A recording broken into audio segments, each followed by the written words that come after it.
Good morning, everyone. Hope you all had a nice evening yesterday and a good sleep and a nice breakfast as well. We are starting today the second day of the program with a very important panel. Many questions yesterday were related to topics and talks that you will hear in this particular panel, and hope that those questions will be answered partly or mostly. We will see. I would like to hand over the floor to Molly Crockett, facilitator of this panel and planning committee member. Molly, the floor is yours. Thank you, Gabor. I'm Molly Crockett. I am a cognitive scientist and a professor of psychology and human values at Princeton University. And I want to welcome you all here to our third session. Also welcome to our online guests here today. We are in the middle. We are in an inflection point, a turning point, a space for all of us to gather up the insights and questions from yesterday and look ahead to the rest of our time here together.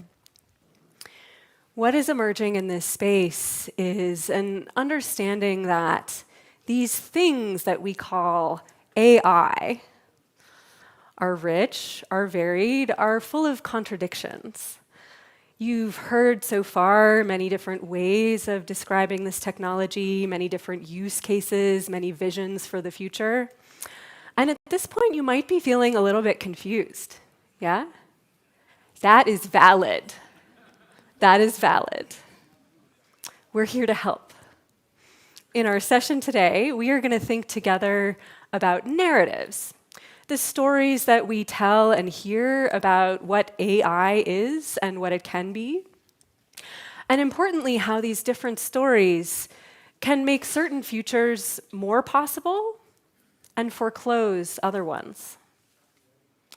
Our session will be touching on all of the different topics that we've heard so far and that we're going to hear, including minds, entanglement, ethics, education, and on all of these topics, we hear so many different ways of understanding and foreseeing and predicting what this technology is going to do.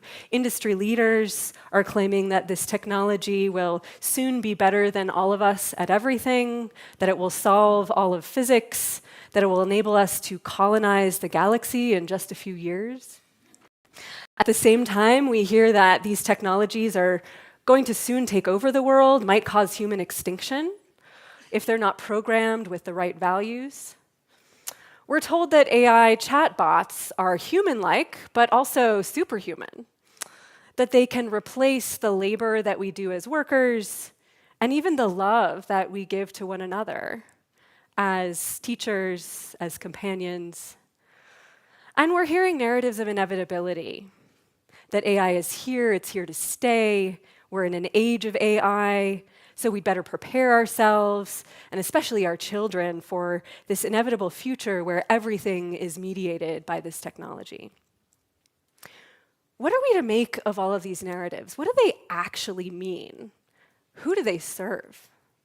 What ideas do they smuggle in?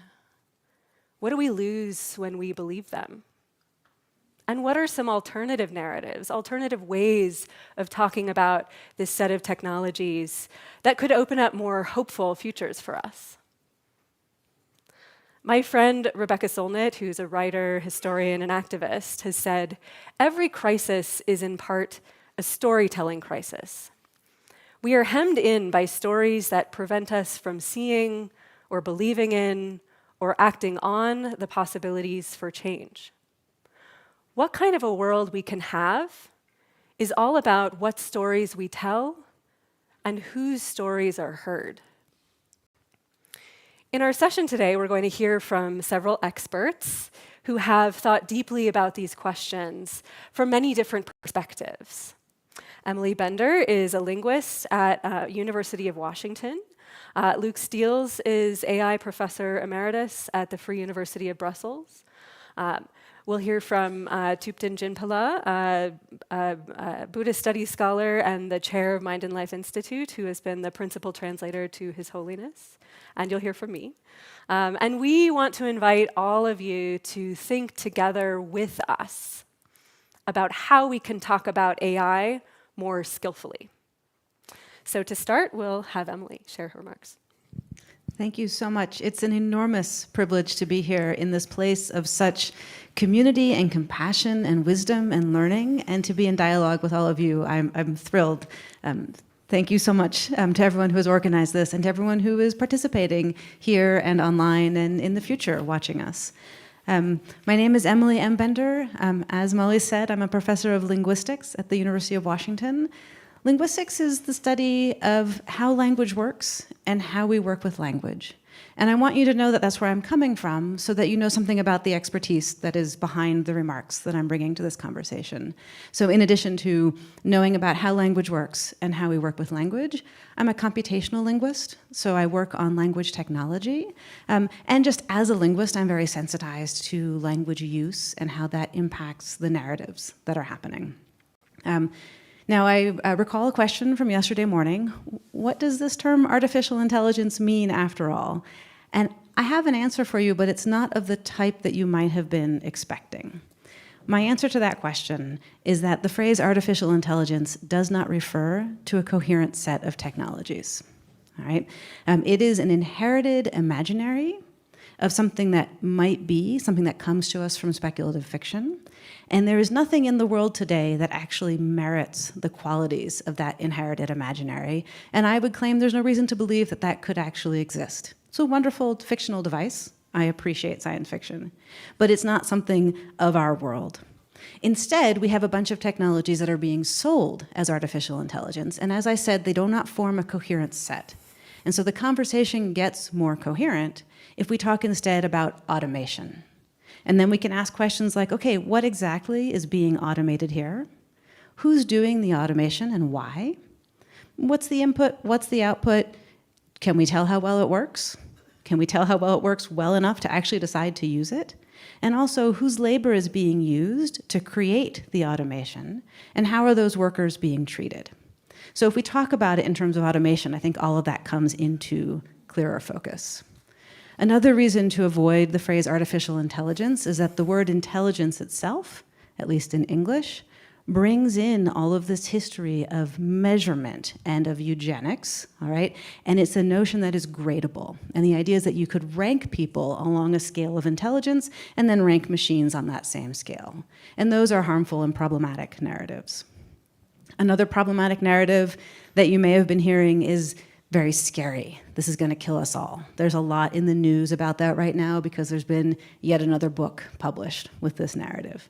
And one of the things I like to tell people is that the story that the boosters are telling and the story that the doomers are telling are actually the same story, even though they're presented by both sides and by the media as the opposite ends of a pole. They are two sides of the same coin with no daylight in between.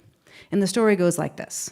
Artificial intelligence is a thing, it is inevitable, it is imminent, and then the stories diverge. The boosters say it's going to solve all of our problems. The doomers say it's going to kill us all.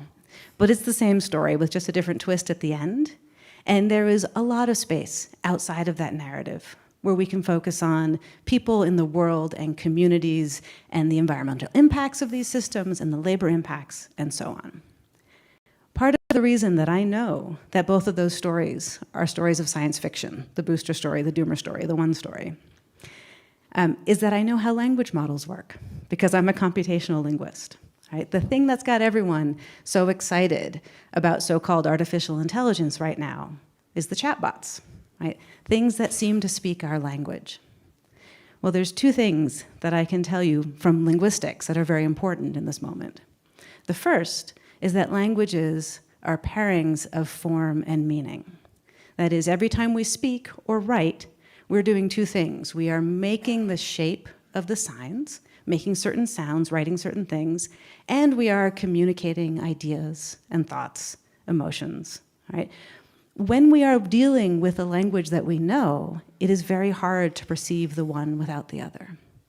For those of you who are here physically and who, like me, don't read Tibetan, you have an opportunity to see the distinction every time you look at one of the signs in this space that are written in Tibetan. You know that's language, right? But all you can see is the form, because for those of you who do not read Tibetan, it is a language that's not among your languages.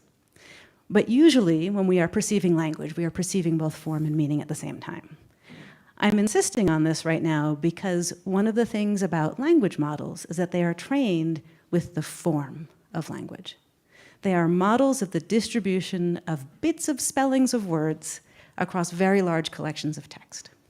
They are tools for repeatedly answering the question, what is a likely next sequence of letters? And that's all. The problem is they are very good tools for that. So what comes out looks coherent. But I'm here to assure you that if it makes sense, it's only because you're making sense of it. The problem, though, is that in that sense-making, we do a lot of mind work. You might think that when you are understanding something that someone said or wrote, that what you're doing is basically unpacking whatever meaning they packed into those words. In fact, what we learned from psycholinguistics is that that's not how it works at all.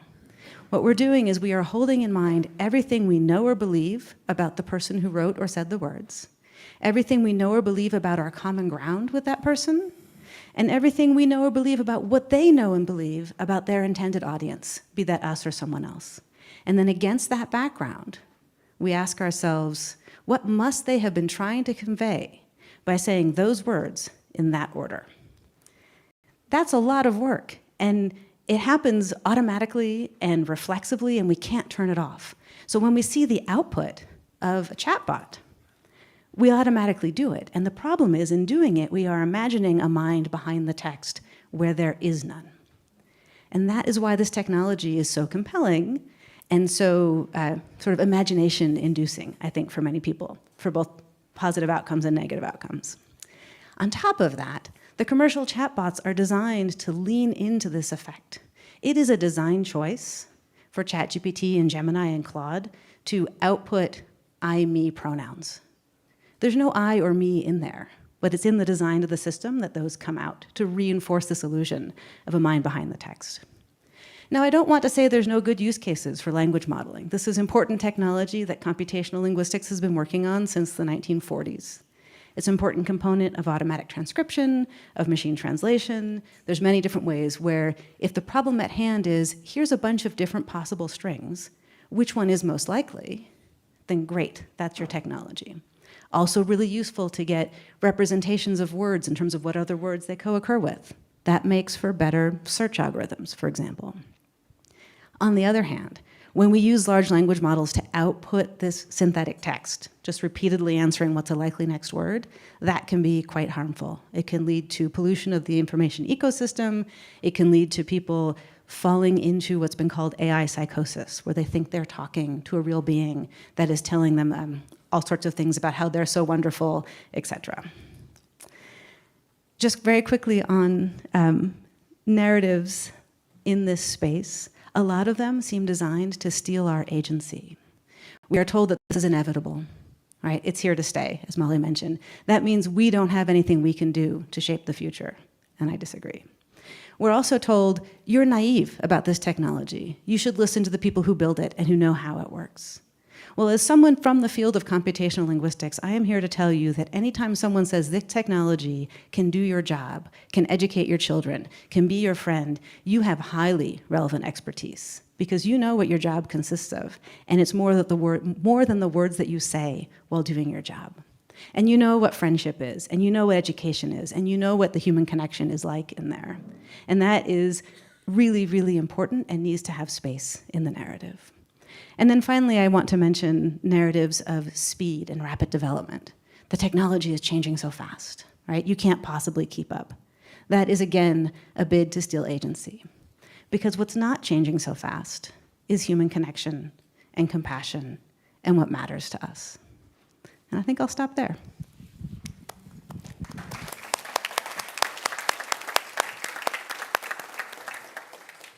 Thank you so much, Emily. Next up, we have Luke Steels. Thank you, Molly. Thanks.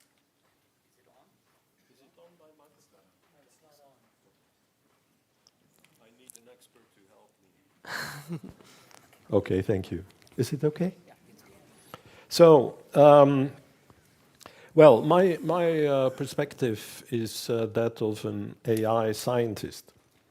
And it's important to realize that just like in biology or physics, you have a group of people that are doing science, then you have a group that is doing technology, then there's a group that is doing applications, and then you have the users.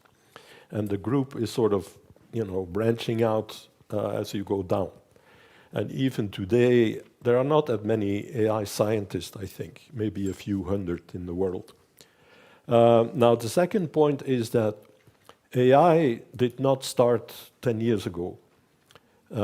It started in the 1950s. I would say 1950 around, And one of the big heroes of the time is Claude Shannon. You know him probably from information theory, but actually he made major contributions. I think he was the first AI scientist, and he worked on mazes and learning like rats to go in a maze. He built a chess machine. He actually already built a system for auto-completion and so on. And from that time, I would say every few years, something amazing happened. Now, I'm not going to tell you the history of AI, but just one moment for me, this was in the early 70s, because that's when I came into the field. I was totally on the edge of my chair watching a film by Terry Winograd, who was at MIT at that time, building a natural language, well, he called it understanding system, and you could type in a phrase and, there would be a robot, or at least a simulation of a robot that would actually execute that action. So this was 1972. And so, today, of course, we see ChatGPT, well, all of you see it, and I can understand that you think this is AI, but there's much, much more. There are many applications that have been built in the 80s, for example, for scheduling railways that are common, that are supporting our society. So maybe I can have the first slide, please. This is the device. Okay, so I'm a AI scientist now. To show a little bit what I do today, I'm just going to show this example.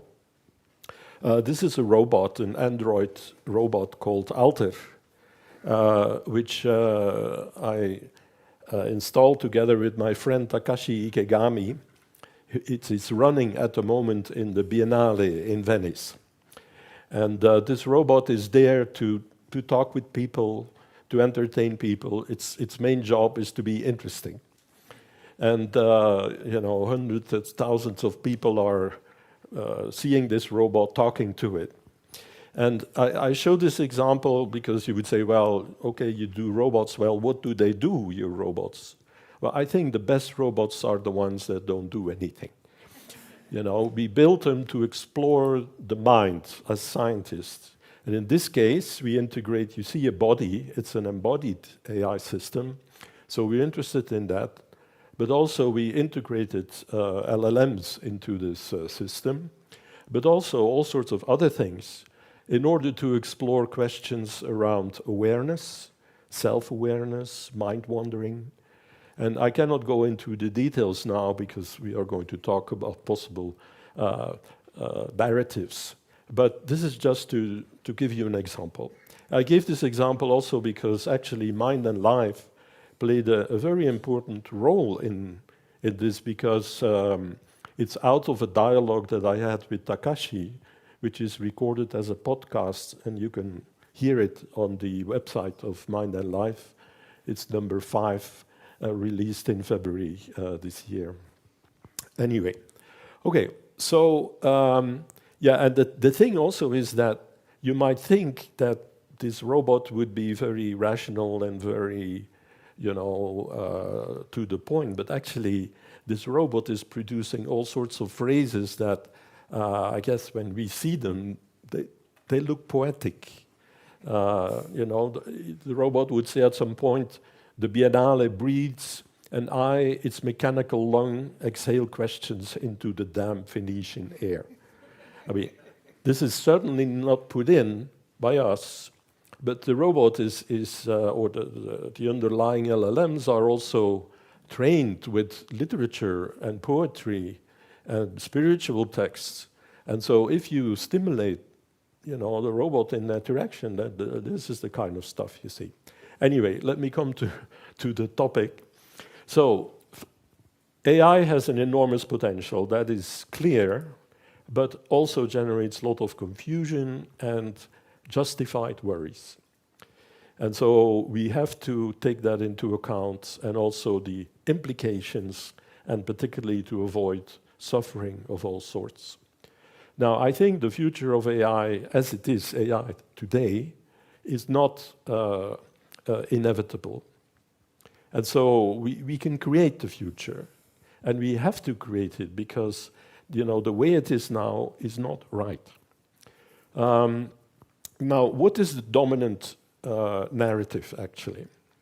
And I think we have to start from this idea, which is a kind of omniscient God that knows everything, speaks and understands all languages, is able to solve all problems imaginable, able to do everything, able to predict everything. That's, of course, it's a Judeo-Christian God, and as a very big part of the Western way of thinking. Okay, and what does this have to do with AI? Well, at some point, maybe 10, 20 years ago, there are a few people, particularly Jeff Hinton, who said, well, we can build this God. We can, using neural transformers, over embeddings. We are not going into details here, but he had this dream that it would be possible. We don't need anything else, no symbolic AI, grammars, nothing like that, some particular approach to the problem. And so there was this claim that it would do, they would basically build this kind of God. Now, that was theory. But then you had another young man, Sam Altman, and he said, okay, well, actually, we can really build it. Because to build it, you need vast amounts of computing power, vast amounts of data, training time, and so on. But he said, let's see, let's try to do it. And of course, he didn't say we're going to build God. He said we're going to build AGI, artificial general intelligence. And that would do all these things, predict everything, speak all these languages, everything. And so it triggered a race to build this AGI, not only by this company OpenAI, but also by the others. And so what we see today is incredible. It's a sort of, capitalistic forces at high speed, I would say, extreme speed. And so, in terms of money, in terms of resources, it's just mind-boggling. They talk about billions of dollars like the way we talk about hundreds of rupees. And so, what do they say, these people? Well, making an AGI will lead to a kind of human utopia.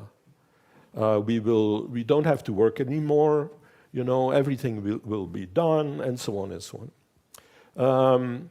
Now, there is a suspicion, I think, by many people that, okay, are you spending billions of dollars to make us happy? That's very nice, but there's a bit of a suspicion that what they are trying to do is to create a monopoly on this technology. And for that, they have to be there first and launch it in the world and, entangle people with this technology. And so, of course, with the idea that they would become very rich and very powerful doing this. This is the narrative. And now, we have to ask now, is this a valid narrative? And what is the future like when this narrative would become true? And so the facts are not so rosy, actually.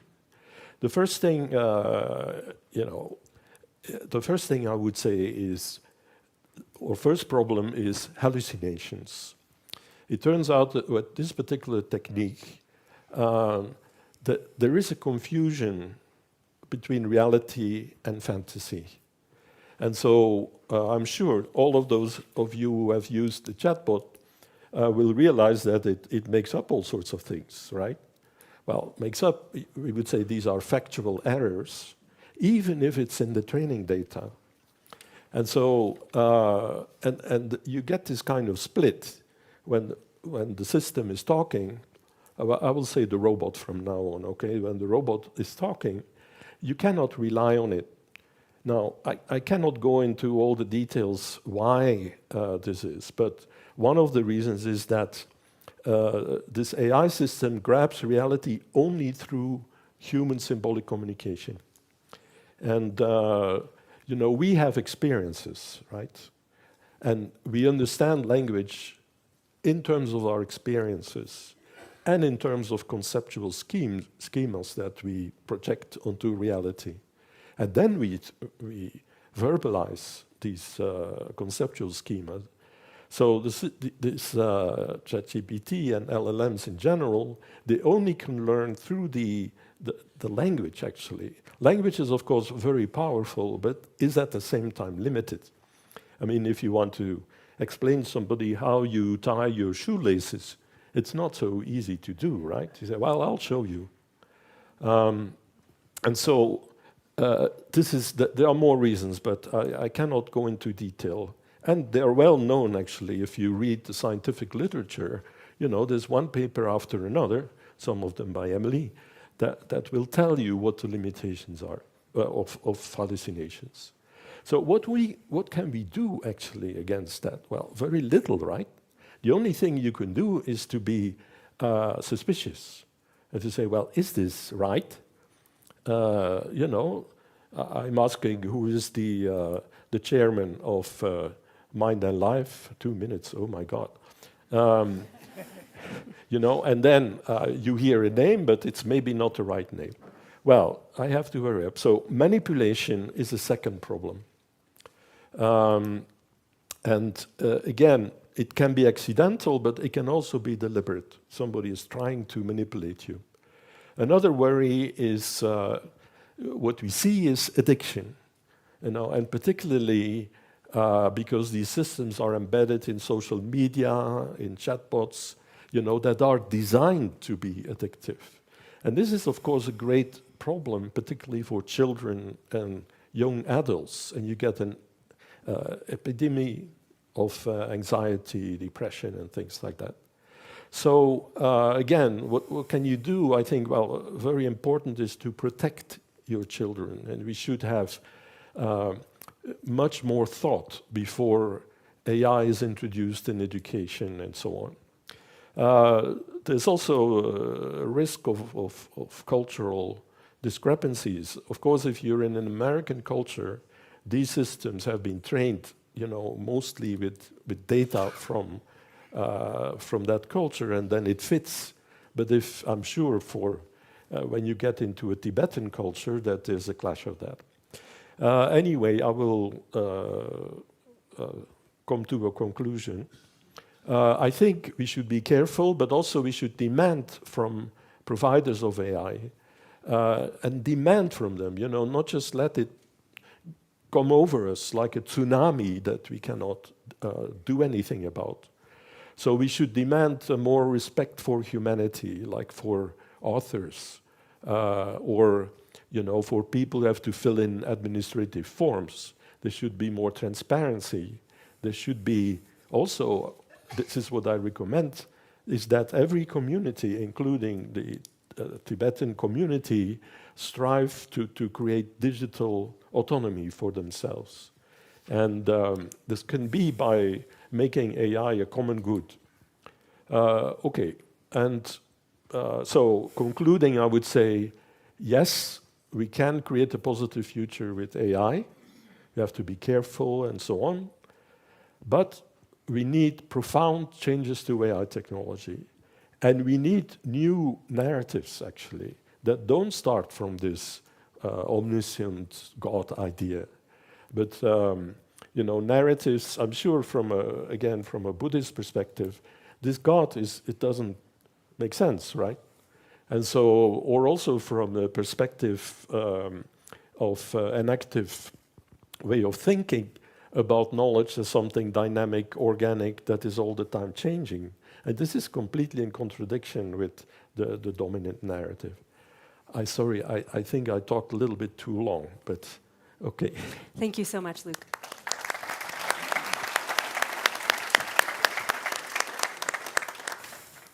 So I will next share my perspective. As I mentioned, I'm a cognitive scientist. I've worked for 20 years on social and moral cognition, so things like how we build trust with one another, compassion, how we cooperate with one another. And I've also studied the role of technology in these processes, like how social media can amplify our outrage, for example. I'm also a practitioner and a teacher of Samatha Vipassana meditation for the past 16 years, and I really have to thank Mind and Life for giving me the space to bring together my scholarship and my practice. It's really, really special. So I've been really puzzled by claims coming from technology companies that chatbots based on large language models like ChatGPT, Gemini, Claude, and also specialized products for companionship like Replica can do these very human things like empathy and compassion and can fill in roles traditionally occupied by humans like teachers, therapists, even friends, lovers. And even arguments that chatbots might be able to fulfill these roles better than humans can. Take, for example, the venture capitalist Mark Andreessen, who's invested a lot in AI. In a 2023 essay that he wrote called Why AI Will Save the World, he writes, "Every child will have an AI tutor that is infinitely patient, infinitely compassionate, infinitely knowledgeable, infinitely helpful. Every person will have an AI assistant / coach / mentor / trainer / advisor / therapist that is infinitely patient, infinitely compassionate, infinitely knowledgeable, infinitely helpful. Every scientist will have an AI assistant / collaborator / partner that will greatly expand the scope of their scientific research and achievement. Every artist, every engineer, every business person, every doctor, every caregiver will have the same in their worlds." This is just one example, but you will hear a lot of narratives like that coming out of leadership from the technology industry. And these narratives are a highly effective marketing strategy. AI companies have raised hundreds of billions of dollars, as Luke mentioned, in venture capital. And capital expenditures on AI right now are about 40% of the US economy. But there's a big problem with these narratives, as you're probably coming to realize already in this session. What I want to focus on is how they smuggle in false assumptions about human nature that paint a really pessimistic picture of what we are all capable of. Or in other words, techno-optimism is actually human pessimism. To explain what I mean, I will use two case studies. And the first one builds on Anat's wonderful presentation yesterday about empathy and AI. And Anat showed us really important work showing that, on the one hand, chatbots are really good at simulating human expressions of empathy over a text interface. But the other hand, most people actually really prefer to receive empathy from a human. I want to zoom out a bit and think about how this empathic AI is being marketed to us. There are tens of millions of people already using both specialized products like Replica and AI therapy bots, as well as general purpose apps like ChatGPT for therapy and for companionship. And if you look at the advertisements for products like these, they are touting the many benefits of getting empathy and support from a chatbot, including, it's a lot of work to empathize with other people. Many of us just don't have the time. And wouldn't it be awesome to outsource our compassion compassion to other people. There's even a company that has developed a chatbot that will call your elderly parents for you so that you don't have to call them. And, there's so much loneliness in the world. There's a loneliness epidemic. And, even if people do prefer to receive empathy from a chatbot or from a human, isn't some empathy, even if it's deficient, better than nothing? And, what about all the people who could never have friends, right? There are people who, elderly people or disabled people, these are actual claims being made right now that, they're just never going to have friends, so we should give them chatbots. That's the compassionate thing to do. I hope you're understanding how dark of a vision this is for all of us, right? To characterize compassion as hard work that we would rather avoid neglects all the benefits that we know about for showing up for the people we care about. Both modern science and ancient Buddhist teachings tell us that compassion, it's one of the illimitables. And the more that we invest in it, the more we cultivate it, the more of it we have to give, not less. And this idea that a chatbot friend is better than nothing paints a false picture of scarcity. It suggests that our only options, ultimately, are chatbots or nothing. But we know that it's possible for us to cultivate compassionate, nourishing human relationships. There's no fancy technology that this requires. And to give up on entire groups of people, to say that they are beyond hope and the best we can do for them is give them a chatbot friend, that's not compassionate. That's pity. And we all deserve better. In other words, there's nothing wrong with human compassion that chatbots can fix. This technological solution only seems appealing because of the unjust social systems which don't leave enough room or time for compassion to really flourish the way that it can. Ironically, the same technologies that are posed as a solution to the loneliness epidemic, in fact, reinforce the very same conditions that cause the epidemic in the first place. Industry leaders also tell us that AI will replace human scientists. So we have Eric Schmidt, for example, the former CEO of Google, writing in 2023 that eventually much of science will be conducted at self-driving labs, automated robotic platforms combined with artificial intelligence. Now, some people are enthusiastic about AI scientists because they argue human minds are really deficient. For example, we have limited capacities to process large amounts of information. We get tired, we can't work 24 hours a day, and we bring our messy personal biases into research that really should be objective. AI is positioned as a solution to these shortcomings of human scientists. Now, in our culture, when we picture a scientist, we often picture a lone genius with crazy hair toiling away in a basement somewhere working out mathematical equations late into the night. And with this received picture of science from our culture, it makes sense that we might be tempted to think that a superhuman automated version of this would be an improvement. It could work 24 hours a day, it could be more productive, it could do these vast calculations in mere seconds. But I want to argue that this narrative relies on a wrong view of what science actually is. And what we've known for decades now, and we really have to credit feminist philosophers of science and feminist anthropologists, is that science is a highly social process. Scientists make knowledge together in communities, and the most creative and innovative science comes from diverse teams whose members come from different backgrounds, different trainings, different lived experiences. In other words, the types of groups that Mind and Life has been bringing together for the past several years, and the group that we brought together here in Dharamsala. The individual perspectives that scientists bring to the research process, what some might call bias, are actually an essential part of knowing the world together. The humanness of human scientists is not something we would want to automate away. This is an essential feature of how we come to understand the world. I love this image from my friend, the feminist philosopher Brianna Toole, who writes that a community of knowers is like an orchestra producing a symphony. Just as each instrument adds beauty and texture to a wall of sound, knowing the world is a group project, and everyone has something to contribute.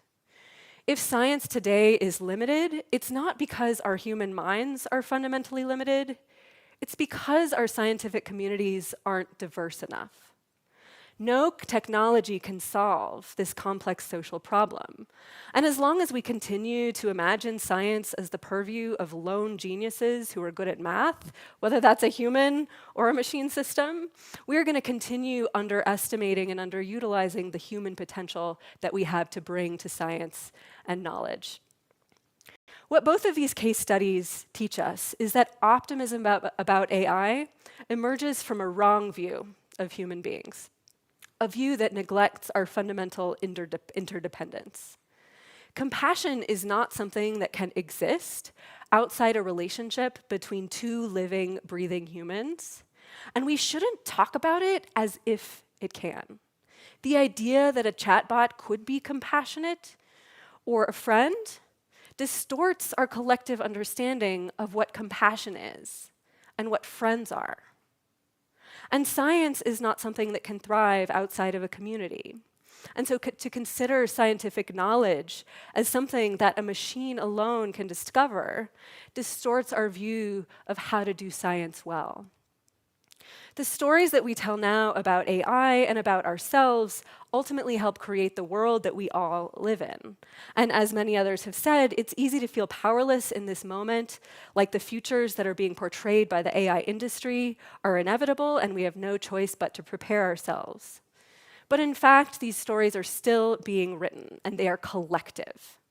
Writing the future of this technology in our world is something we do together, and one that I hope that you will all think of contributing to. Thank you.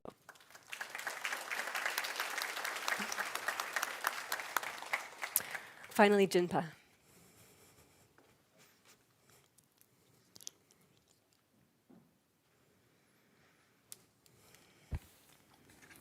Good morning. It's a real joy to be part of this amazing panel, and my job has been made easy by my colleagues who have presented so rich kind of content already. My name is Thupten Jinpa. I had the privilege to be His Holiness's principal translator for nearly 40 years now. And in that role, I also happen to be one of the few people now who has been part of Mind and Life since it began. So it's a real joy to be in this conference as well. My presentation will be coming more from the Buddhist perspective,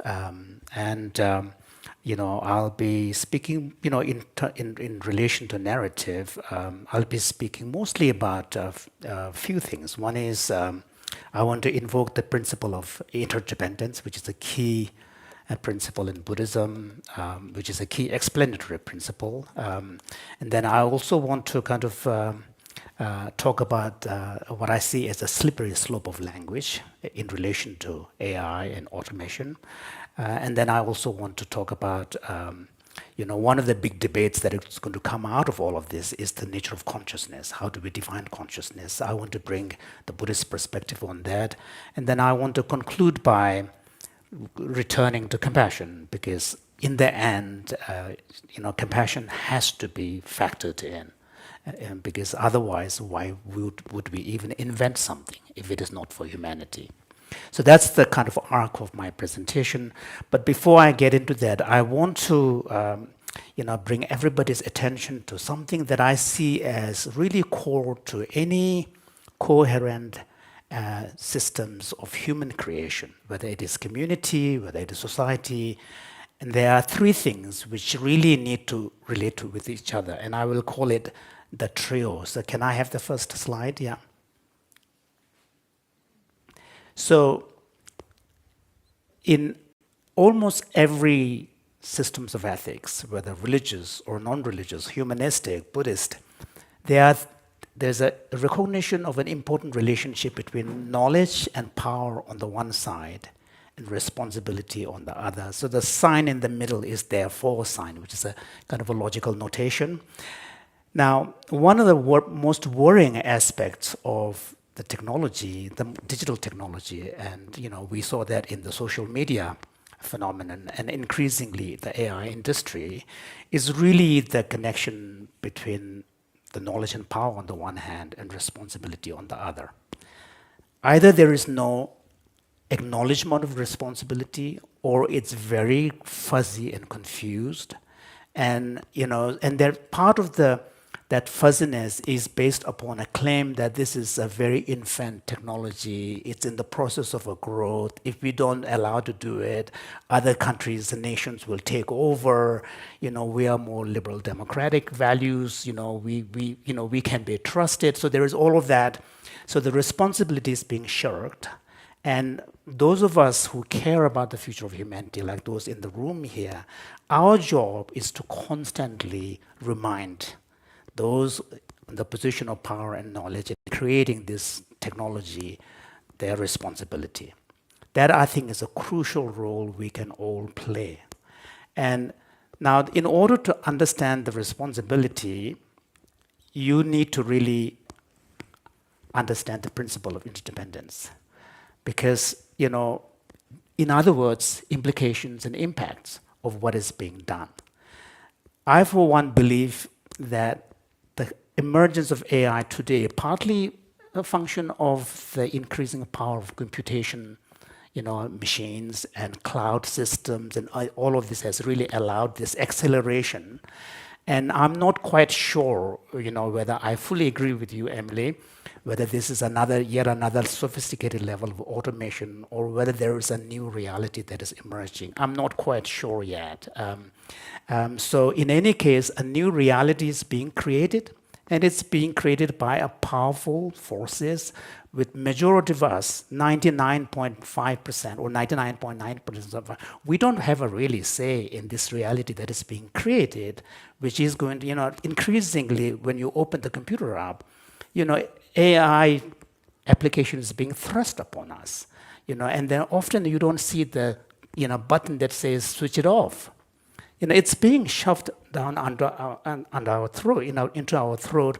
So we are forced to live in this reality. If that is the case, then as consumers, as users, it's our responsibility to remind the responsibility. And for that, I think the implications, whether it is socio-economic implications, which is what worries me most, actually, the job losses and all of that, and who's going to be responsible for redressing that imbalance that is going to be created. There's a huge amount of implications. I think our job, whether it is philosophers, scientists, humanities scholars, or psychologists, our job is to remind constantly, shout, to really bring up this. So now the slippery slope is what worries me more in the immediate. So already, these are words that are being used already in relation to machine intelligence, memory, language, and even thinking machines. So a lot of people are not bothered when these terms are being applied to machines. Now, there are other terms which are increasingly, gradually being appropriated, which is troublesome. Desire, intention, autonomy, or in philosophical language, we will call it free will, and sense of self. That the fact that they're choosing to use first-person pronouns is in a kind of a implicit, sort of surreptitious way of getting into personhood, into the machine. Perception, emotions, like the chatbot is trying to, mimic human emotions, being empathetic. And some of the early ones are very psychopathic. It always praises you. Oh, you are a genius. You are great. All of this.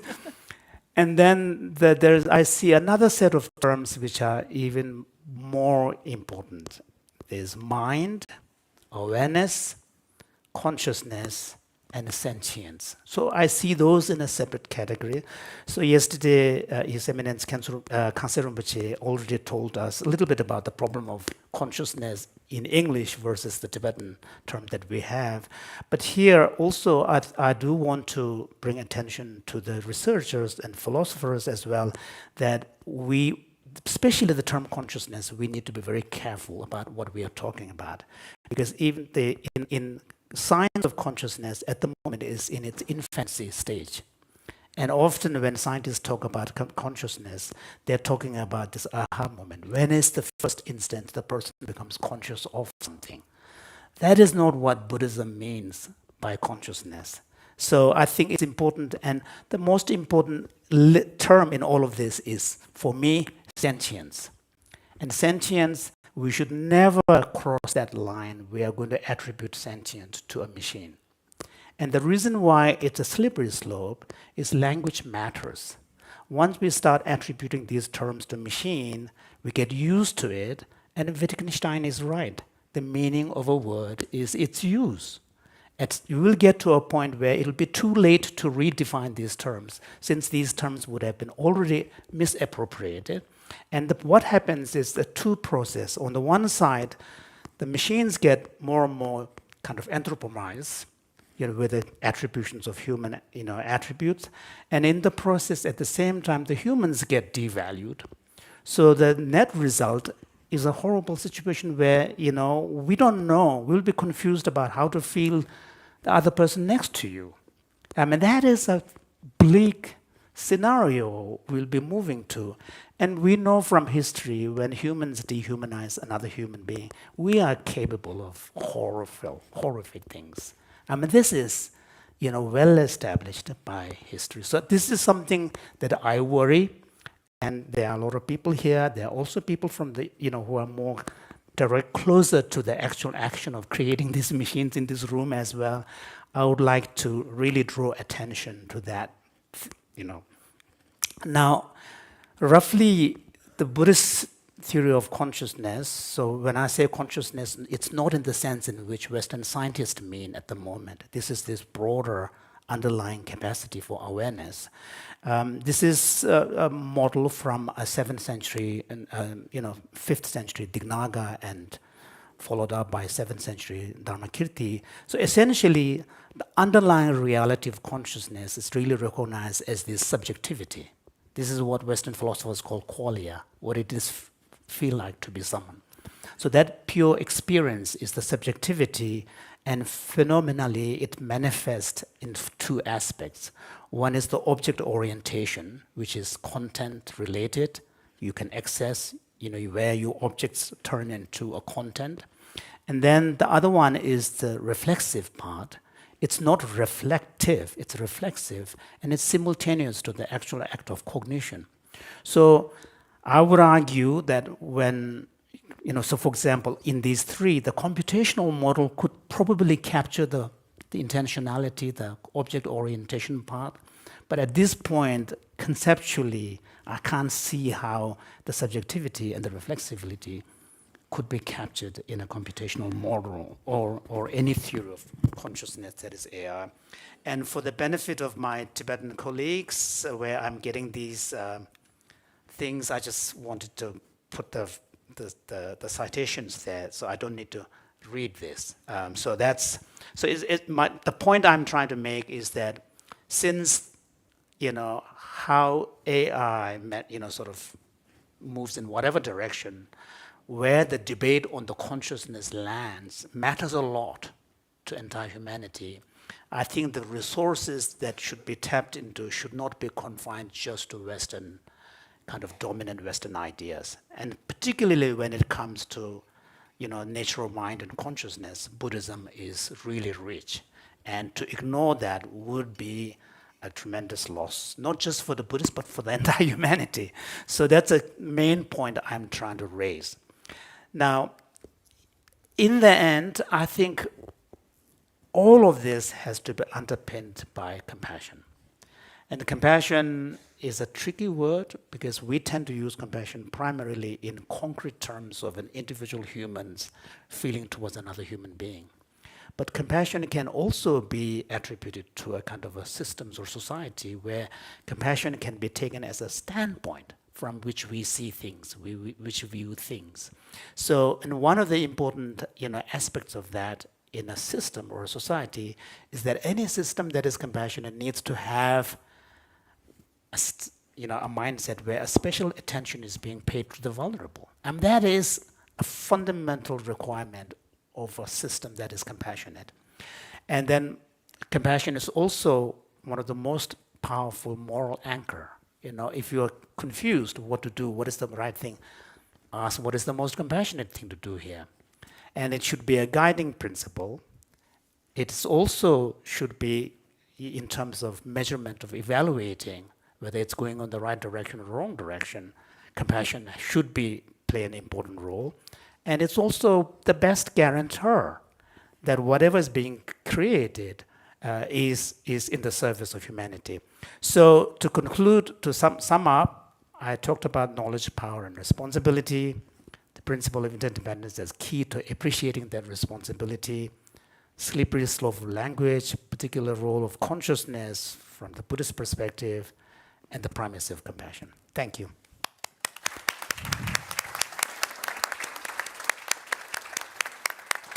Thank you so much, Jinpa. We are going to take a 10-minute break now, so I would invite everyone to stand up, and we will reconvene in exactly 10 minutes from now.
discussion for about 25 minutes. And then after the panel discussion, we'll have another 30 minutes or so of Q&A from our audience. So already start thinking about what questions you might have for us. In particular, I would invite you to share stories that you've heard about AI that you would maybe like some help unpacking. But of course, you're welcome to ask anything that comes to mind. So I want to thank our panelists again for their wonderful and insightful remarks. And it's really great to see many diverse perspectives also coming together, aligning around several common themes that are emerging in our discussion. So to start, I'd like to invite each of our panelists to reflect a bit further about a first theme that's around the idea of inevitability. Jinpa mentioned that many of these AI products are being sort of forced on us without our consent. Emily had mentioned the ways in which narratives can take away our agency. So I'd just like to invite each of you, if you'd like, to reflect a bit more on, who do narratives of inevitability serve? Can we complicate them at all? What are the ways in which these futures of AI are not inevitable? I'll jump in. Sometimes those narratives of inevitability are carried around by short little phrases. It's here to stay. The genie's out of the bottle. The horse has left the barn, right? The cat's out of the bag. We have idioms for these. And sometimes it's fun to just complicate the idiom itself, right? So the horse has left the barn. What farmer do you know who's like, bye, horsey? It's actually not the end. And I also think that it's worthwhile to think about other kinds of technologies. And I have two examples for you. The first one is the hole in the ozone layer, which was a really big problem when I was growing up. And guess what? The world came together with regulation that affected the actions of large corporations, and it's not a big problem anymore. So we have existence proof that we can come together on something. But also, I think we're in a particularly important moment with respect to these technologies, because as Jimpala says, they're being forced everywhere, where refusal is even more important. And the analogy that I like to bring up is plastic. Right now, it is very, very hard to avoid plastic. It is everywhere. It's incorporated into everything we use. And I think that means something about this moment with respect to this technology, that each act of refusal, each time we look at the narrative and say, no, actually, I don't believe that, is especially powerful right now. Thank you. Yeah, I think You need to. as I said also in my intervention, it's not inevitable the way things are going. But I tell this to my colleagues. We have to get to work on a different AI. Now, what that looks like, we don't know. But this is very urgent. So not continue to optimize, whatever parameter you have chosen for optimality, but to think from the perspective that we are developing here. And it all boils down to the same thing. To take humanity more seriously in what the applications do, how they interact, what data they are allowed to do, and things like that. And so I think also in technology, there's always a future where you have something different. And so now it looks like, wow, there's nothing we can do, right? It happens to us.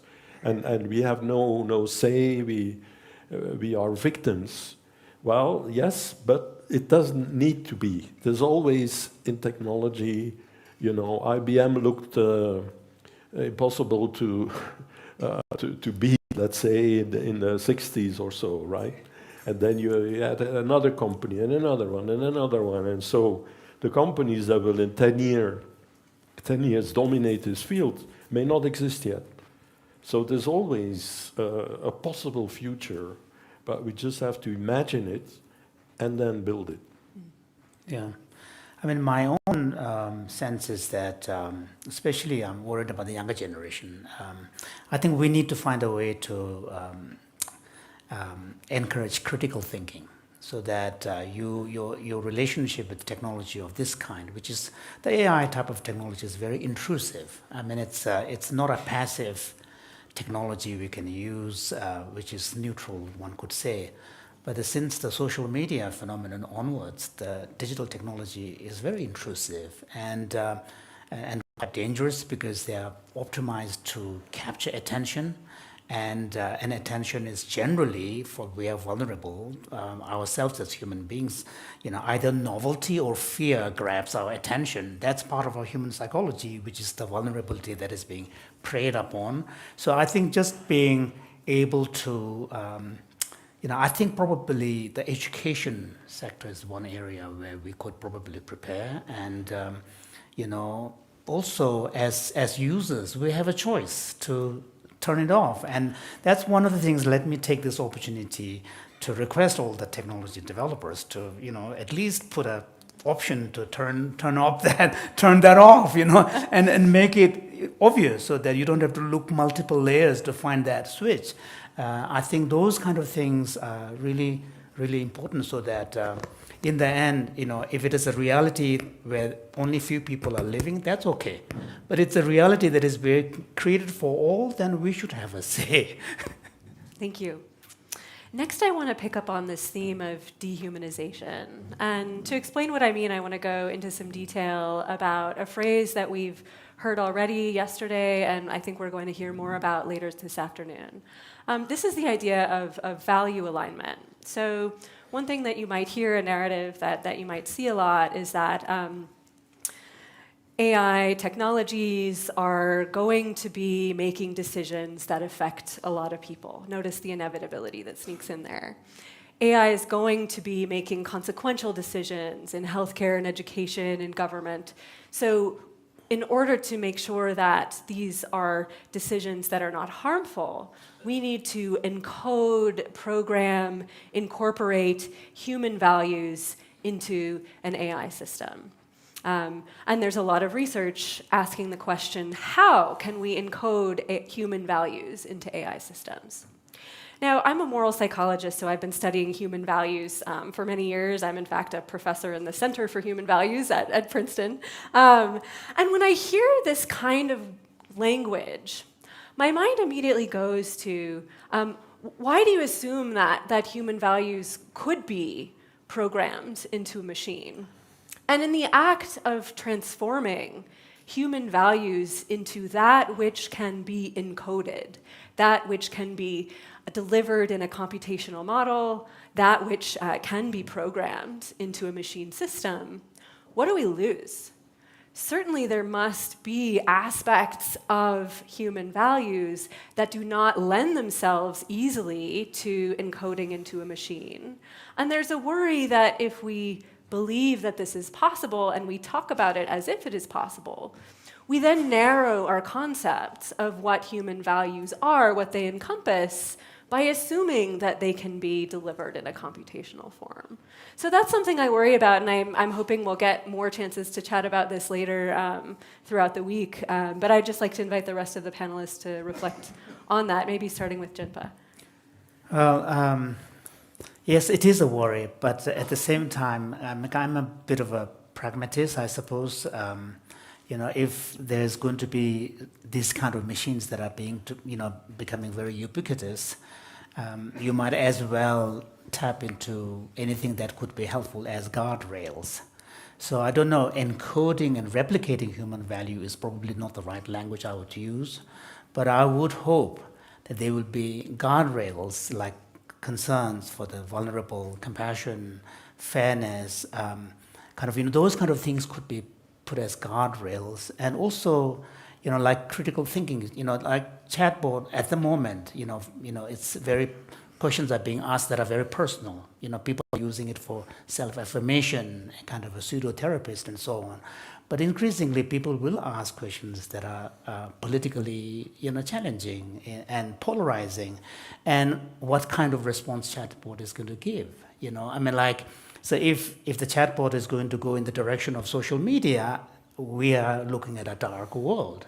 because it's going to amplify, reinforce the biases and prejudices and tribalism and all the rest.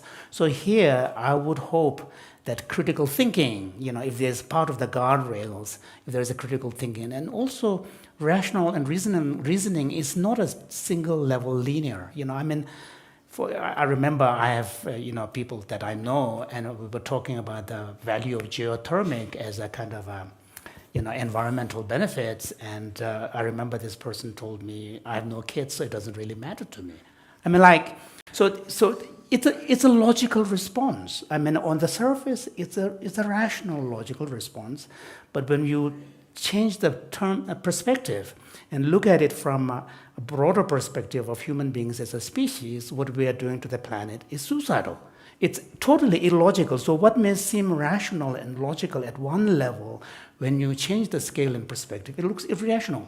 So those things should be part of the critical thinking. And my hope is, as much as guardrails we can put that brings values and critical thinking aspects, it might do less harm. So maybe I've already given up on the question of inevitability.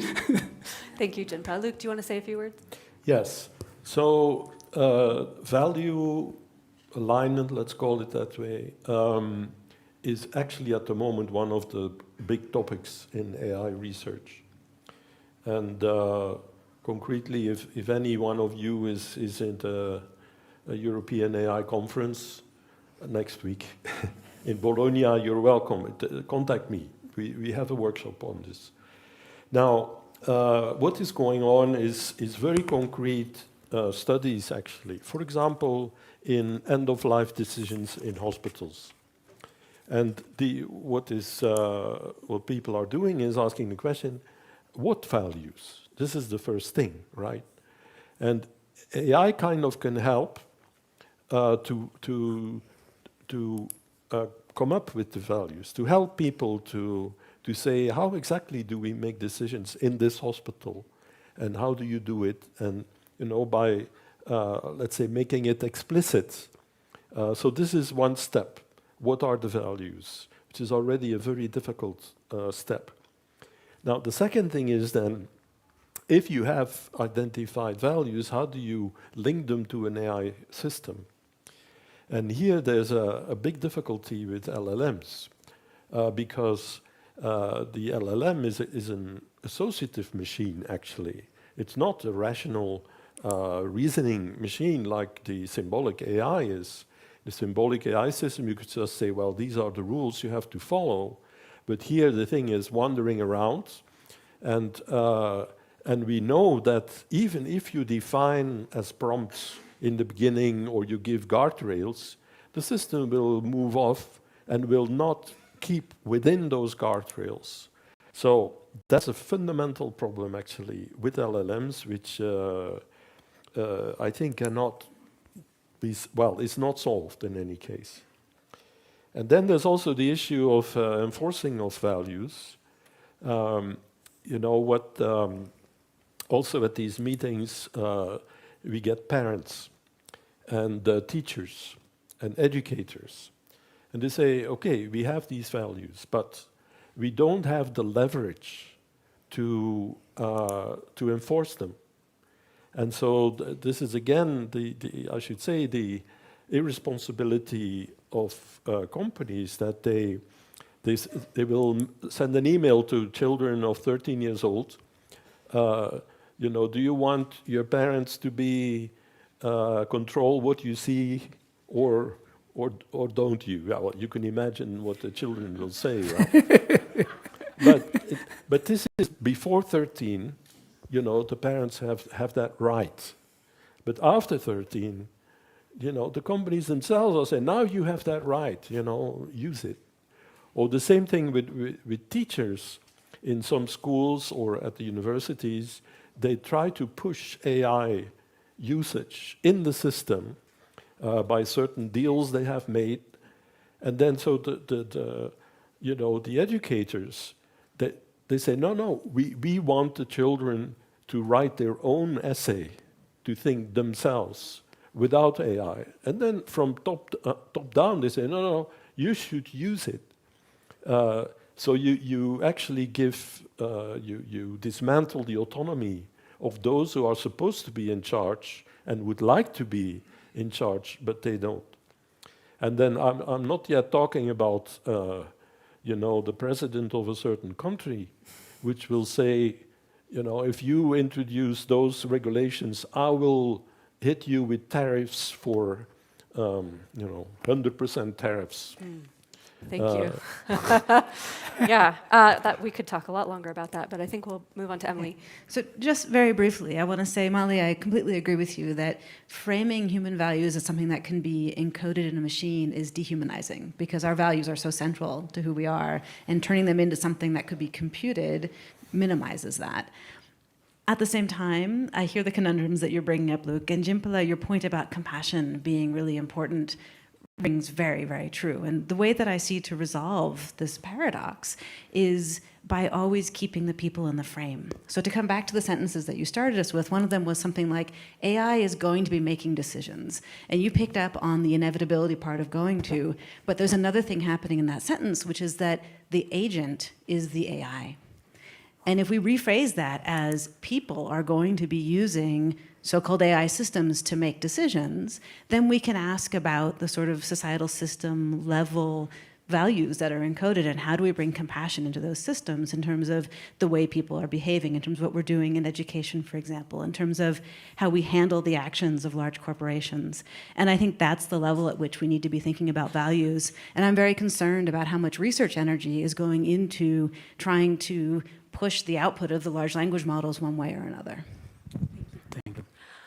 So my next question is, if you were able to nominate some words or phrases that could fall out of use when it comes to AI, what would those be? Do you want to start?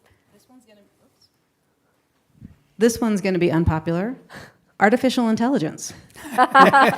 It's an uphill battle, but I challenge you in your conversations today and tomorrow and the next few weeks, if you find yourself saying artificial intelligence, ask yourself, how would you rephrase that comment or question without that phrase? And what do you learn in that rephrasing?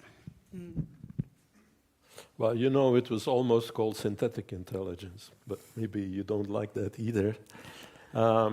No, I would say that the word of the term which is should be banned is AGI, artificial general intelligence, with all the implications that this is going to be, what we should strive for, and also what it's going to be.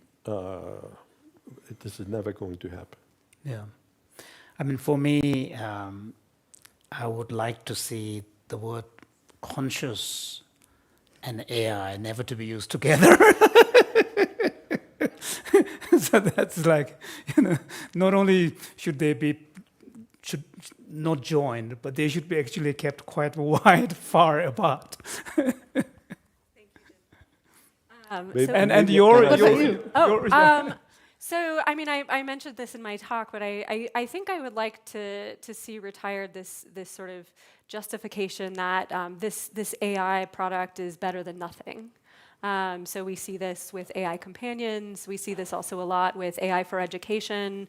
There's a lot of optimism for building chatbots that we could send out into the global south, into countries that lack resources for education. And the logic there is like, well, there aren't enough teachers to send to India, Africa, South America, and wouldn't it be better than nothing for these students to have a personalized chatbot tutor?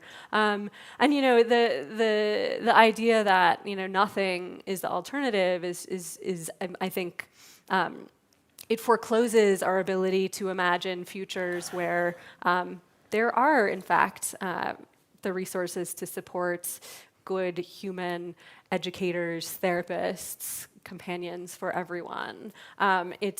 It's false to assume that there's scarcity there.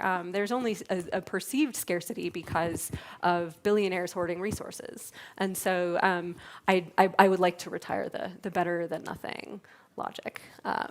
So we have a little under 10 minutes left for our panel. So to close, I would just like to invite all of our panelists to share sort of some positive visions for stories you'd like to see told about AI and the kinds of futures that we could get to. And just to give a flavor, I actually really love the last chapter of your book, so I'm stealing this from you if you were going to say that. But, I think there's a lot of promise in using automated systems for really highly localized, community-driven tasks, right? And this is a counter to AGI, right? And in contrast to the godlike, omniscient, technology that can solve all our problems. Like, there are really highly specialized use cases that we can get from automated systems. They don't necessarily cost a lot of money to build or deploy. And I would love to see more dialogues and imagination around, like, how can we take machine learning, deep learning, transformer models and localize them into really like valuable projects that serve the people who are building them. Thank you, and thank you for mentioning the book. If people want to hear more about how I think about artificial intelligence, I have a book that's linked in the resources for this event that is co-authored with the sociologist Alex Hanna, called The AI Con. And I meant to mention it before, so thank you. The alternate futures that I want to see actually, this I think resonates a lot with what you were saying in response to the better than nothing trope, is I want to hear narratives that actually decenter the technology and move away from understanding social systems like education, health, and just our networks of community as necessarily impoverished or something that's missing something that needs a technological fix, and instead seeing these things as sites of rich human potential. And then if we choose to do something with technology, it's just sort of an afterthought, really, and as you're saying, Molly, localized and in the control of the people who it is built for and the people who it's being used on. So coming back to this focus on the most vulnerable, these are often the people who are not using the technology but having it applied to them. So narratives around, when you talk about human-centered design a lot in these contexts, I was at the UNESCO Digital Learning Week last month in Paris, and everyone was talking about their human-centered approaches to artificial intelligence and education, and in very few of those talks was the possibility of not using this technology on the table. And it seems to me if the technology is necessarily there, then you've got a technologically centered narrative rather than a human-centered one. Thank you. Yes, I think what we need is a real meaning shift. And this has happened in the past. I'll give an example. In the 1970s, computers were still very much like calculating machines that, only the chosen were able to touch. And then there were a number of people, and one of them was Alan Kay. And Alan Kay had this idea, we should develop the computers to empower children. And so then he started this project at Xerox PARC in Palo Alto. And out of that came all sorts of ideas about Windows, about the mouse, about personal computers. And of course, today, all of us have tablets. But this perspective of saying, how can we empower children? That changed everything. And then there was also around the same period Seymour Papert, who was a professor at MIT on education and computers. And he also changed completely perspective. Instead of using programmed instruction methods, he said, let's take the children as the source of creativity and use their energy, empower them to play with Logo and to learn how to program, learn about mathematics by building things. And so I think for AI, we have to think about how we're going to do this. But, we need this meaning shift from this all, AGI is coming and utopia will happen to how do we empower, well, I say children because they are the most creative species on Earth, right? I mean, much more creative than adults. So if we can empower them, this will change things, and it's a possible perspective. Thank you. My own sense is that, I do a lot of translation work because of translating for His Holiness, but also I do a lot of textual translation so I think a lot about language. So I think, going back to the slippery slope of language, I think we should never cross the divide between machine and humans. And this is where I think this whole direction of conscious AI and all of that, AI as a person, all of this is very, very dangerous. So I think whatever we do, we have to make sure.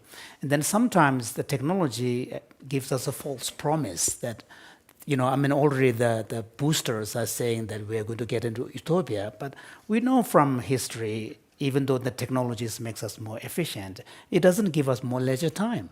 There's a Tibetan saying, I bought a horse so that I will have more leisure time, but it takes me more time to look after the horse, kind of thing. So technology is always shifting the goalpost.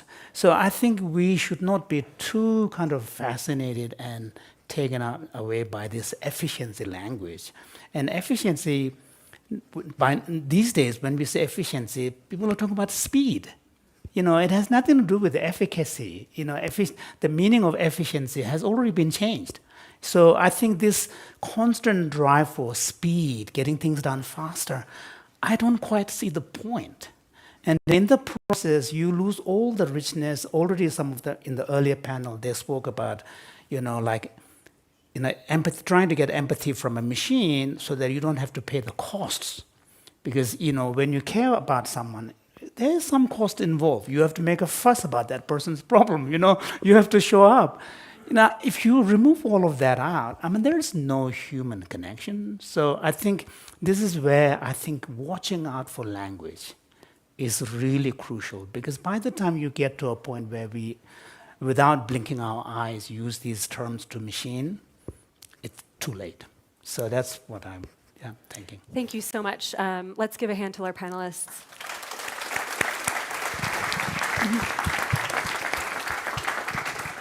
So now we move to Q&A, and Gabor is going to be moderating. I'd just like to ask the question askers to say your name, your sort of background, perspective you're coming from, and if you want to direct your question to a specific one of us, please share that. Thank you. So there are so many hands up. I would like to ask you all to ask very, very short, specific questions and address it to address the panelists. And if we can all go to essence, so that we can leave time for as many questions as possible. And because we have so many hands up, I would just like to make sure that everyone has one question, not two or three. Okay? So maybe start with Geshe-la.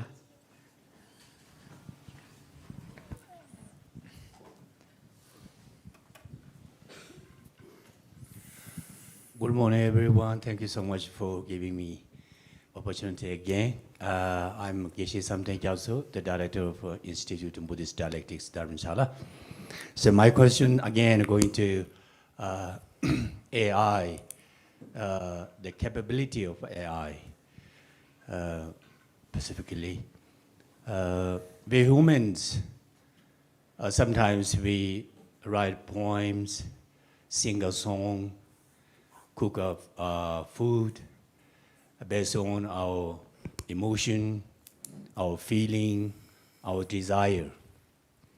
So that's kind of a capability to write poems. Someone already mentioned about AI robot can write poem, right?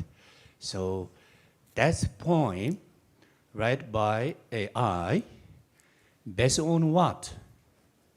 Based on someone's requirement, someone ask it, or it's a right point itself.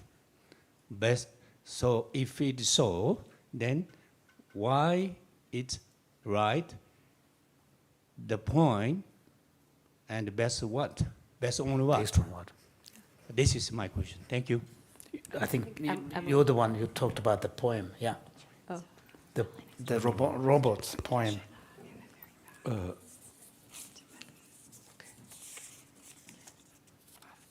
Well, I'm not sure I got the point, actually. I'll jump in. Yeah. If you get poetic language coming out of one of these systems, a large language model, maybe inside a robot like Luke's, or maybe just on a computer screen, it's coming out because there was similar poetic language in its training data, and something about the prompt that was put into the system led to those words being the likely next words. From my perspective as the daughter of a poet, I think poetry is very much about form, but it's about more than form. As you're saying, it's about what the poet wanted to convey. And when we have something that is poetic coming out of one of these probabilistic systems, it's coming out without that intent. We might still find it beautiful, but I think that to Jimpulo's points earlier, calling that poetry is going to be cheapening what real poetry is. Thank you. Thank you. Jonathan, you didn't get the chance yesterday, so now you get the chance.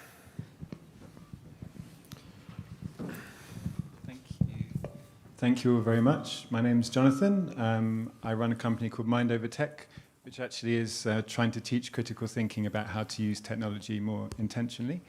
I'm also a fairly undisciplined Buddhist practitioner. My question was to you, Thupten Jinpa, and it was actually a question about how we might go about safeguarding words like consciousness and sentience. And maybe like a bit of a devil's advocate question, because you presented these three kind of core components of consciousness, so intentionality, reflexivity, and subjectivity, and you said maybe intentionality can be simulated. I'm anticipating people saying, well, what if in 10 years' time, with intense effort from companies, you can somehow bootstrap reflexivity and subjectivity? I wonder if there is a Tibetan Buddhist understanding of mind, a philosophical refute to the idea that even in that instance, something approximating a quality of the nature of mind is not possible within a system like that. Thank you. Thank you for the question. I think underpinning all of this is the word sentience. And sentience is defined in terms of an organism that has the capacity to feel pain. And I can't imagine AI machines ever getting to that stage. I mean, maybe down the line, sort of biological, synthetic, computer, I mean, you never know. But I mean, the sentient is the most important word that underpins all of that. And of course, the theory of consciousness has some aspects, like, for example, there is a kind of a envisioned a possibility through practice. You are getting to a point where you can experience content-free, pure luminosity. So those things are very difficult to imagine to be replicated in any machine form. So I don't worry about that, but I worry about the misappropriation of the term. I don't worry about the machine being able to capture and reproduce. That is not a worry for me. My worry is more about the language side. Thank you. Okay, let me see the hands and see if we can have some diversity. You. Yes.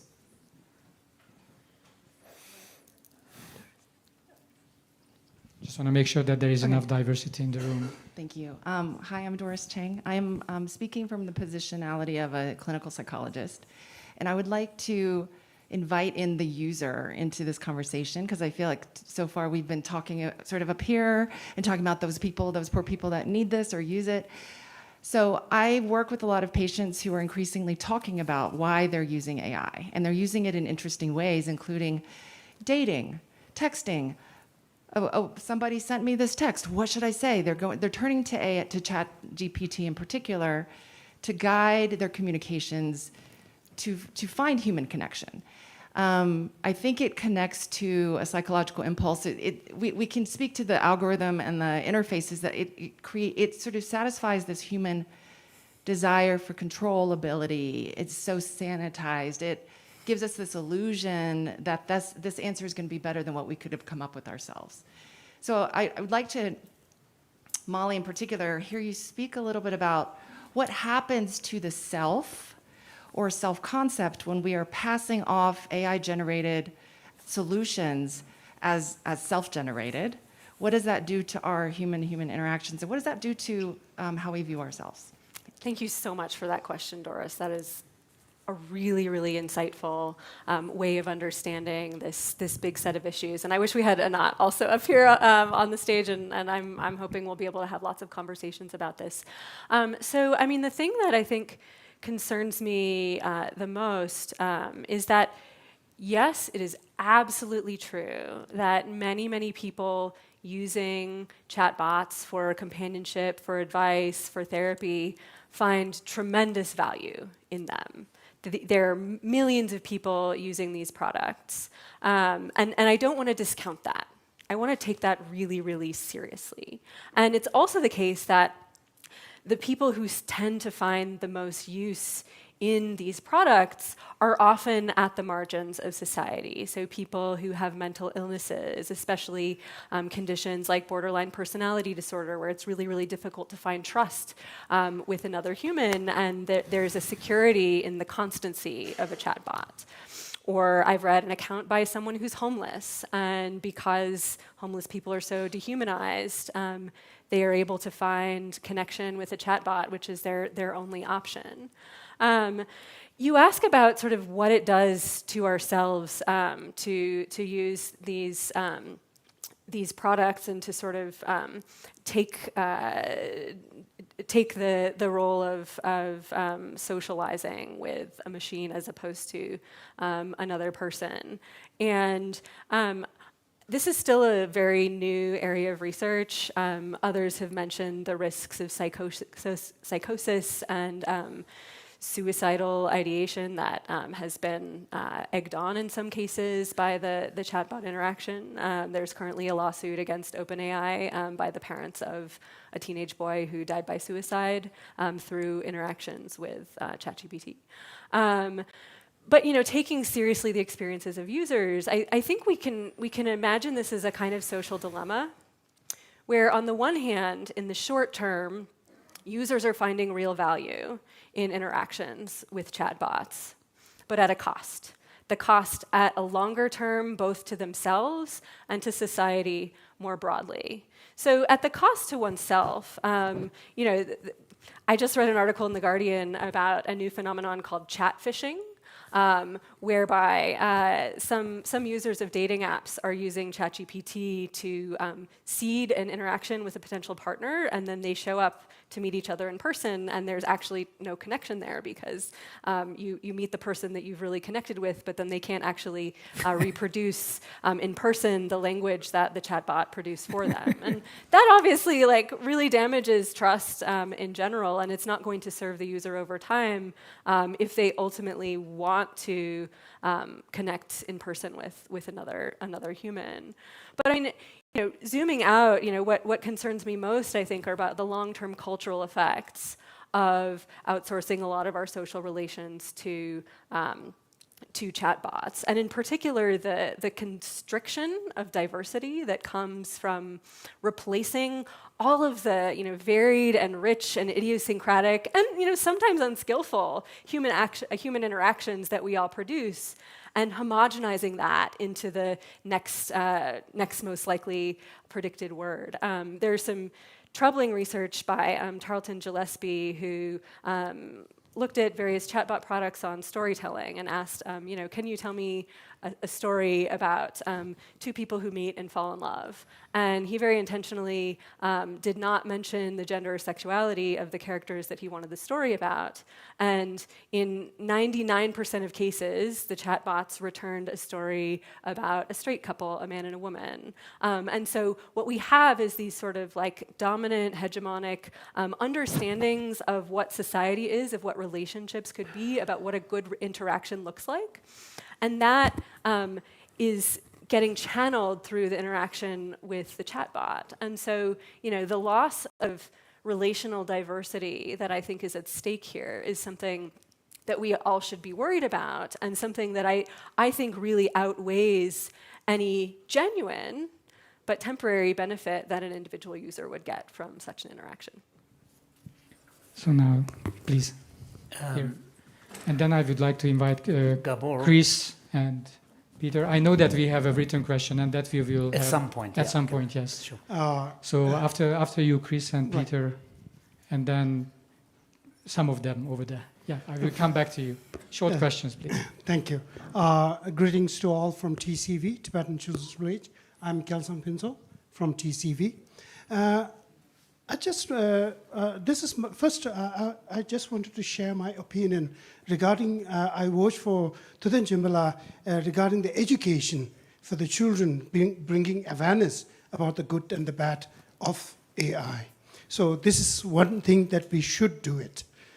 Then also, I think Mind and Life plays an important role of educating this, because we, for the past 1 days and today, we had been hearing about the good and the bad side of the artificial intelligence. So therefore, bringing awareness to the young mind is very important. This I would like to first. Now the second, that is my question. Is there a regulatory body that, so that in the worst case scenario where robots invades human, right? So this is my concern. Thank you. Thank you for your remarks, and I think it is very important that, given that this technology is being forced down everyone's throats, that children are given the opportunity to learn to think critically about it. I think that is super important. I worry very much about the people selling the doomerist narratives, robots are going to kill us all, capturing the attention of the regulators, who then have less time to spend on worrying about shoring up journalism against all of this synthetic text in the world, about shoring up workers' rights in light of labor exploitation, about shoring up environmental protection in light of the devastation that comes with e-waste, with data centers, and so on. And so I hear the fear about a robot invasion, and it is fun to think about, but I think we should keep that away from the policymakers. Chris, please. Peter, after that. Hi, I'm Chris Scammell. I used to work for an AI safety company, and now I'm running a small program called the Buddhism and AI Initiative. I wanted to bring in a feeling around this, which is profound grief. I'm upset that we have to have this conversation. And it's a very difficult world we're living in and facing such a significant challenge with AI coming so fast. That's the robot invasion that I feel. It's not a particular technological breakthrough. It's, whoa, what is this energy? All the hands in the room. And the question suggests that there's profound energy behind this moment in time. So my question to you, Molly and Tugten, is how can Buddhist practice help us compost these feelings, which, when uncomposted, lead to nihilism? Wow, thank you for that question. I'll just answer very briefly, which is just, Buddhist practice helps us stay present with the uncomfortable. And I think a lot of the optimism that we see around, AI can offer us a utopian future is a mechanism of escape from dealing with the deep grief and discomfort around the harms that AI systems and companies are doing right now. Thank you. Well, briefly, I think, one of the things that we would hope is that, the people who are producing this technology, in the end, they do tout the benefit of the humanity, because that, otherwise they can't sell it. So I think we should use that as the kind of the conduit through which to force them to live up to what they really mean, and then pointing out the harmful consequences of some of the choices that are being made. And I think for Buddhists, I think it is two things. One is we need to come up with our own ability to regulate our grief and emotion so that we don't become paralyzed and give up. So that's crucial. And that on that front, Buddhism is very rich. It gives us a lot of tools. But I don't think that's adequate. We need to also then move from there to do something. We have to feel agentive. So that's the key point that came up, that we should not give up our agency. So that we need to feel empowered. And, there is no inevitability. For example, I remember a couple of years ago, people were talking about multiverse. Where is the multiverse now? So technologies may seem very seductive at one point because there is a lot of money being thrown in it. There is a lot of coverage. And here sometimes the journalists are not very responsible. That those who cover the stories get so enamored and fascinated by this amazing kind of, thing, then they don't act responsibly. So I think this is where, just because something is like LLM or Chat GPT is right now so ubiquitous does not mean it's here to stay. At some point, the market forces will play its part, and plus and minus, and each individual is going to make the choice. So just as multiverse quietly disappeared, some of these so I don't think, we should assume this is here to stay, at least the specific forms of AI. Thank you. Peter, please. Yeah, I see the question. Then I would like to invite Jack Cornfield and maybe Francesco. Very shortly, please. I want to make sure that those who haven't spoken yet can have a say. My name is Peter Ackerman, and I'm a modest investor in new technologies. My question is to one of the panelists and to hopefully one of the person in the room who can speak on behalf of the companies that create the new technologies. Emily, you said that we have to bring the humans into the frame. I'm interested in the point of view of those companies that develop the new technology. How comes the human into the frame for you? Is it a product? Is it the resource to collect data? Or what exactly is it? Luke? I think Luke, you should. Yeah. You go first. So very briefly, I think that a lot of the narrative work that companies are doing is pushing the people out of the frame. And in particular, they're pushing the people who have done the work to create the data that they are using to train their systems are made invisible. And the people who are making the design choices are made invisible. Every time people say AI is like this, they are hiding the intentions of the people who made those design choices and making it look like a naturally occurring and therefore inevitable phenomenon. Maybe we can also ask the gentleman back. Luke, you want to say? No, it's fine. You sure? Okay. Maybe we can ask the gentleman behind, over there. Jack. No, before Jack, because Peter's question was also addressed. Excuse me. And Neil. Excuse me. Yes, because Peter's question was also addressed to one of the company There's founders here. no possible way I can address this in a short amount of time. I would do it injustice. So I'm happy to do it another time, maybe in the summary, but I cannot now. Thank you. Excuse me. Jack. First of all, I really appreciate the intelligence of the panel. It's a different kind of intelligence, and it really makes us look and think anew. So but as I listen to what you talk about, I feel like in the using of AI and kind of describing the dilemma we're in, that it's also a social critique, and a very deep one. And it heightens the grief that was just talked about, because we all know about the inequality in the world, people who are starving, and then the grain elevators full of food elsewhere, the kind of injustice, the kind of concerns about climate change and, disconnection from one another, all of that. And they're really a reflection of late-stage capitalism, right? And its problems.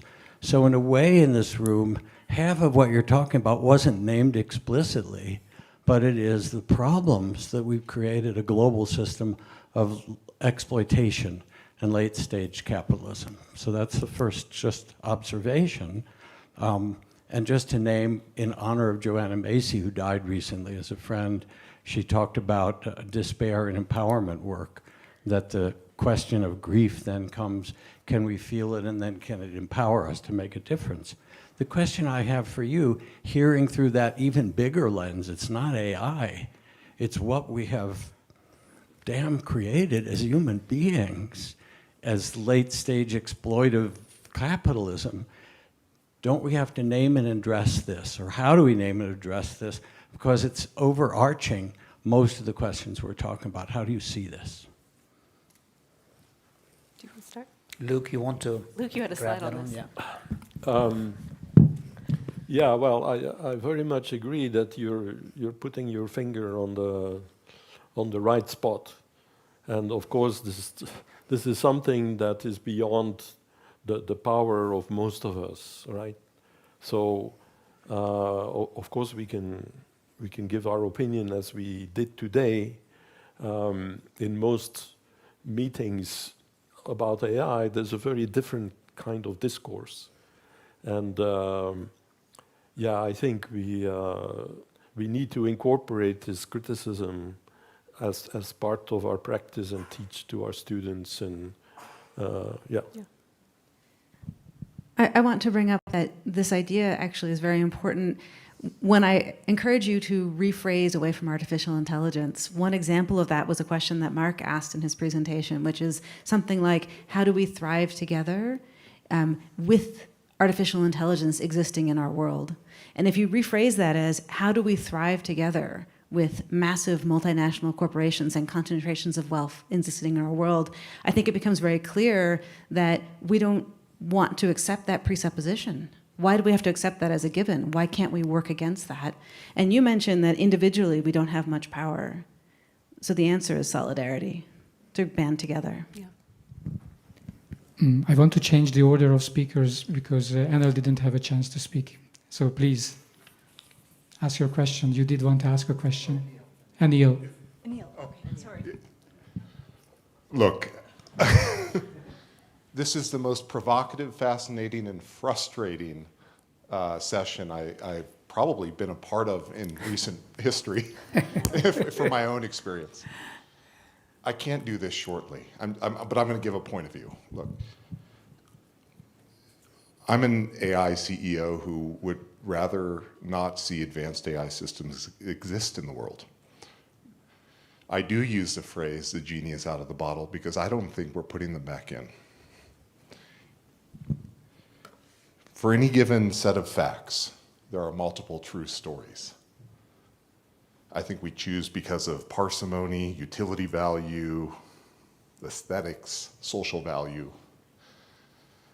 Some facts. Right off my smartphone. Top 10 market cap companies in the world. NVIDIA, 4.6 trillion. Microsoft, 3.8. Apple, 3.7. Alphabet, Google, 2.9. Amazon, 2.3. Meta, 1.8. Broadcom, 1.7. Saudi Aramco, 1.6. TSMC, 1.5. Tesla, 1.5. 8.5 are either have their major business line or majority of their business lines connected to ML and or AI.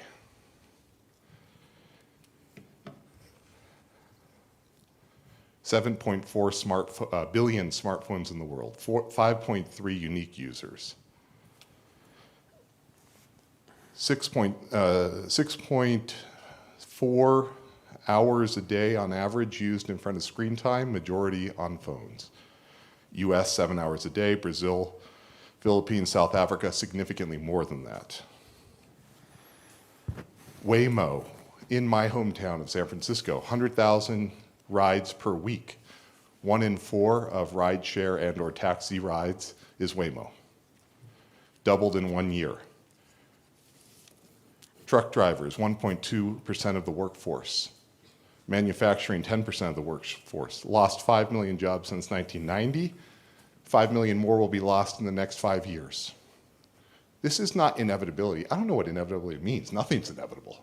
This is what's actually happening now, right? So, Meta, 3.5 unique users a day across platforms, not to speak of Google, et cetera, et cetera. Look at the Nobel Prize this year, last year, all related to disruptive economies, inequity, et cetera. This, I think, yeah, look, Mark Andreessen, you're never going to get me to argue that his tech utopia narrative is positive. Wealth and equity, one of the greatest cancers of our time, right? But I think it's almost equally dangerous. With respect, Molly, it may have been an offhanded comment, but tech optimism equals human pessimism? Come on. We can't take a narrative as a zero-sum game. What about the narrative that says we might actually be able to co-evolve human systems and technological systems that enhance net flourishing? AI systems that are conscious? Frankly, an uninteresting conversation to me. AI systems that instantiate human values? Frankly, an uninteresting conversation to me. Whether we call it AI, synthetic intelligence, uninteresting conversation to me. We're building, among many, many, many others, are building the next generation of symbolic, semantic intelligence systems. And they are holy shit capable. They scare the hell out of me because of their general purpose capabilities. Luke, I take your point. We're trying to build better AI. Our point of view is it's an ecological disaster, it's a people disaster, and these are giant black boxes you can't look inside of and interpret. We want highly transparent, interpretable AI. You can't have AI safety at all without that. We want orders of magnitude more efficiency. We want breakthrough capability. So we're pinning so many of these conversations to LLMs. LLMs will be ancient technology soon. It's not the inevitability of the future I care about. It's the fact that it's already everywhere and we don't even realize it. And it's disrupting our minds, our capital systems, our workforces, and we must do it better. I want that conversation. That's why I came here. So. Thank you. Thank you. Do you want to address it? Yeah. Just Yeah. please briefly, because we have run out of time. So thank you so much for raising that. And I do want to say that my view that techno-optimism often smuggles in pessimism about humans is not an offhand comment. It's actually a deeply thought-out position based on my scholarship over the last 20 years, and I'd be happy to send you more reading to do if you'd like to continue that discussion. But I hear you, and I think that we are all here because of the grief and the worry and the overwhelm and the frustration that is at front of mind for all of us. And our goal today, and I hope we've been successful, is to just name where that's coming from and offer alternatives. And so I'll just end with a quote from someone far wiser than me, the late anthropologist David Graeber, who I really wish was still here with us to help think through this moment. And he says, "The ultimate hidden truth of the world is that it is something that we make and could just as easily make differently." So I'll leave everyone with that. Thank you.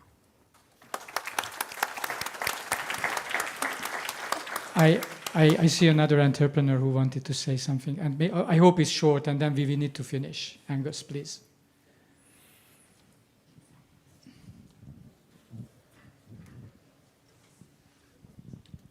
Thank you.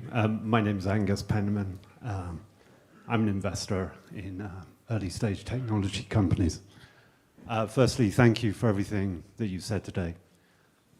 Just some very quick points I'd like to share. Emily, some of your comments with regard to machine learning, I think are very important. A number of companies that are coming through are about machine learning and are creating employment.